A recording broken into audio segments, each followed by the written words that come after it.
Hello everybody, I'm Mango Thunderslice, and today I'm going to keep it a quick video, right? I'm not trying to get deeply into any studies with this video, but just to talk about the cheerleaders of science, and, you know, just about the competing worldviews at work on this planet, you know, and just an overview of that, I guess.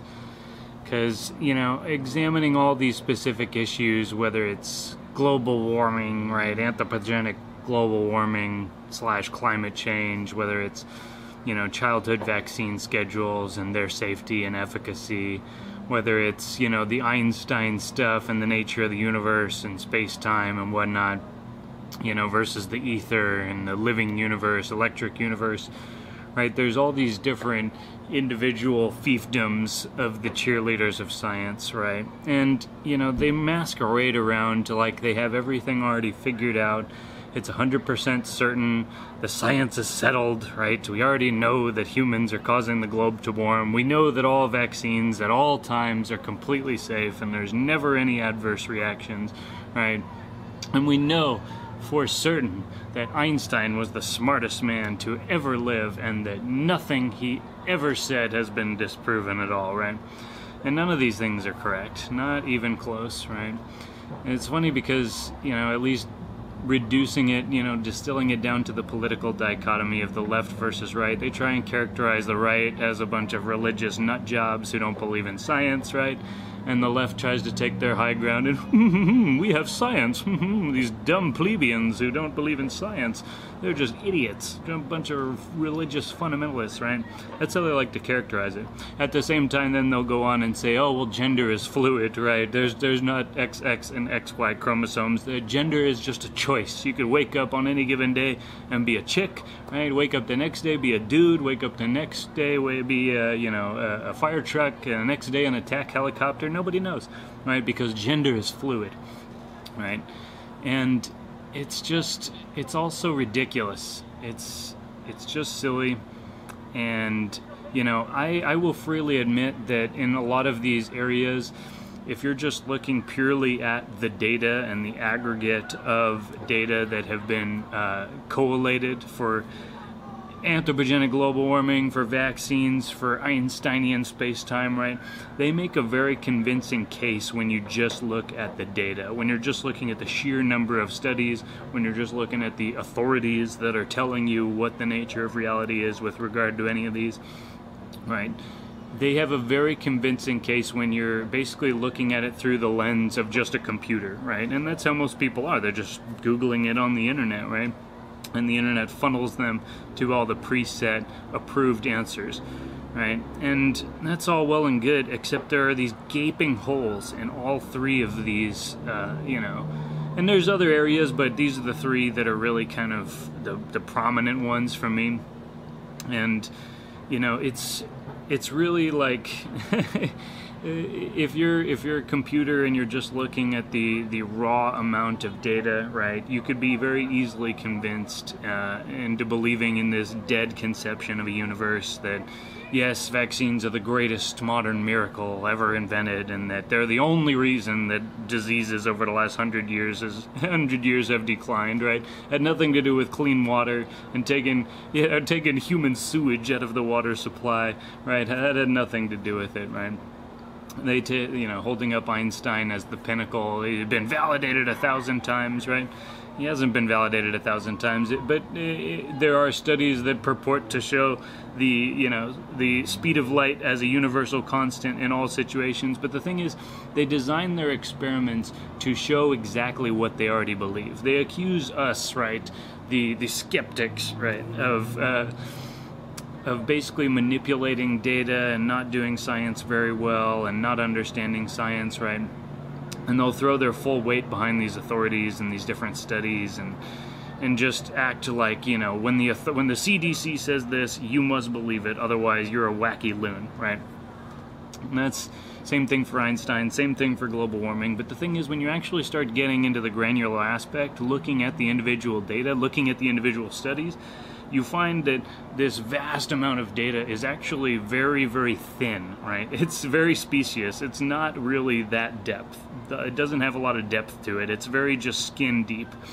and you know, you start diving into the actual aspects, the logical aspects of what's underpinning, you know, these understandings, right? Whether the understanding of space-time, the understanding of the human immune system, the understanding of the Earth's climate system, right?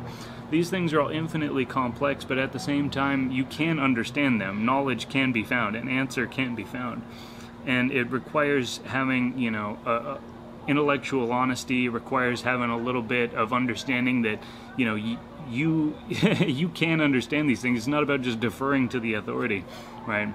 You know, and granted, you may not be an expert, but you're also not an idiot, and that's what I kind of want to transmit with this video. Is like, people get so intimidated by these cheerleaders of science. Well, the authority said this, the authority said that, right? And, you know, so they will, and, you know, they have a vested interest in maintaining that paradigm, but, you know, I don't know, man. It's just, there are a lot of vaccines that cause adverse injuries, right? Are there a lot of people who don't experience chicken pox and measles because of vaccines? Sure, probably, right? I mean, the data seem to support that. But there's also, you know, $4 billion that have been paid out by the vaccine, you know, injury court at the United States federal government to people who have been harmed by vaccines. And yeah, you can't say that's causality, right? That's just a settlement. The whole point of the vaccine court is not to ascribe blame, just to, you know, issue an award, right? It's basically a settlement, right? It's just a mechanism for settlements so that the blame can be kept off of the pharmaceutical industry, and yet at the same time they can put the hush-hush on all the people who have obviously clearly been harmed. Their family and their children have been harmed by vaccines, right? You know, the top video, which still continually gets comments on this channel, is, you know, Ether Physics 101, the man who disproved Einstein. And I have yet to see an effective rebuttal to that information, right? There have been lots of great comments, lots of really awesome people have come to the channel through that video. And there have been a few trolls who came through and, brah, brah, brah, Einstein's the greatest, you're a dumbass.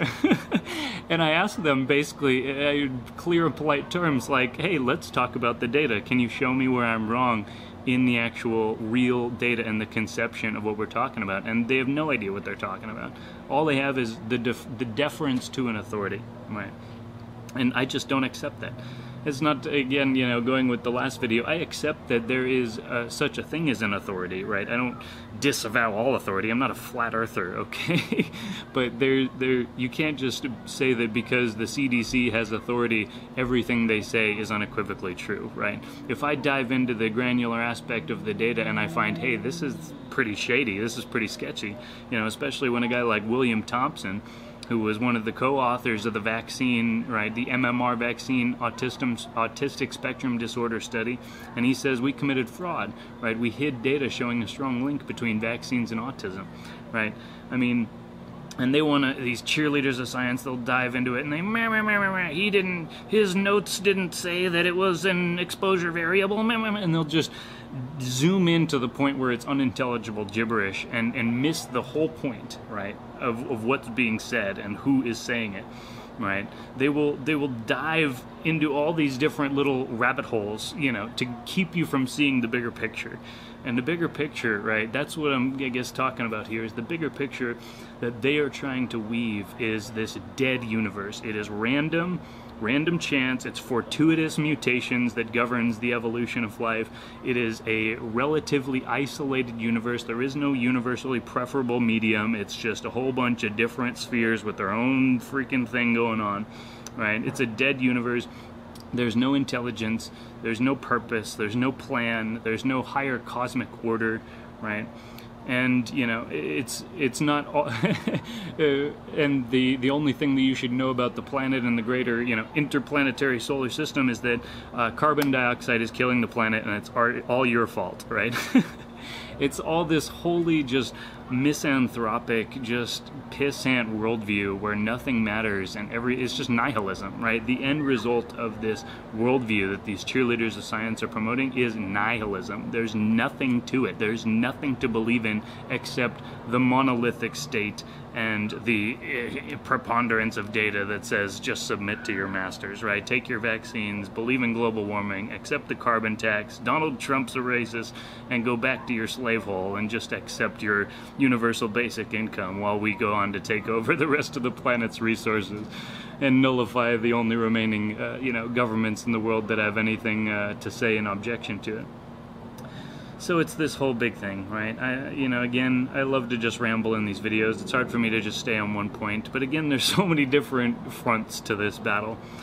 And, on the other side of, the dead, misanthropic, pissant, nihilist worldview is this true religion. It is life, right? All of these plants out here growing. Isla and all the other children on this planet who are miraculous examples of the God force in this universe, right? That is so much more convincing to me on a real level. And again, I don't discard all the data, but I look at the data on both sides and I use my own intuition to kind of, I use what a robot can't, right? AI, these robot mentalities, they want you to just accept this flood of data and, accept the narrative that your masters give you, right? And I can look at the data, but I can look at a vast amount of data and zoom in and say, hey, here's the weak point right here. What if I poke that right there? And sure enough, usually when I do that, it's like an instinct that I have. I just poke at it, and then it falls apart, and the whole thing collapses. With Relativity, it's Dayton Miller, and, several other experiments, but Dayton Miller, more than almost any other, showed that the speed of light is not a universal constant. It is subject to various different environmental factors, showing that there is a universally preferable reference frame, aka an ether, a universal medium that allows energy to flow throughout the universe, right?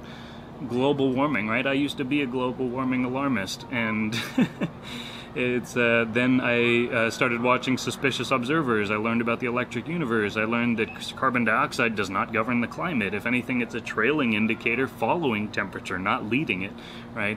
And that the sun has so much more variability to it than we've been taught. It's not this constant in terms of just sunlight. There's this electromagnetic aspect, right? It has its own peaks and troughs and cycles, and it has times of vast energy expulsion and other times when it's really quiet, like right now. And it's probably going to be quiet for several more years, right?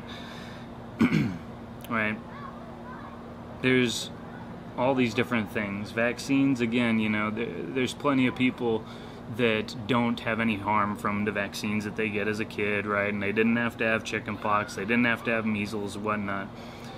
But then there's all these other kids that just so clearly got harmed by the vaccine, and to tell all of those parents that they are just nutcases and it's all anecdotal and they're full of shit, that is the most disrespectful, inhuman thing that a person could do.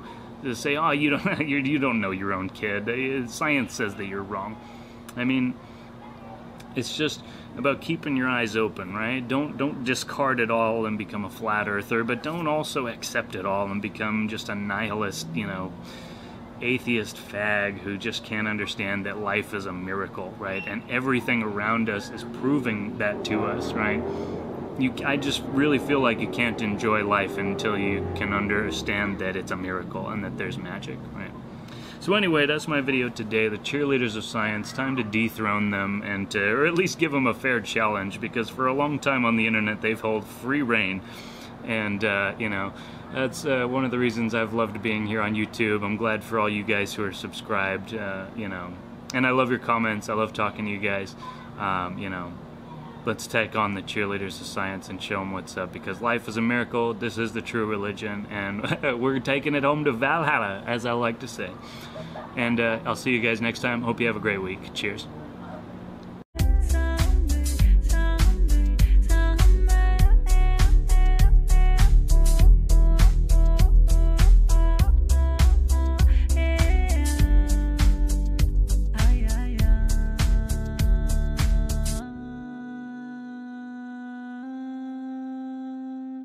Ah.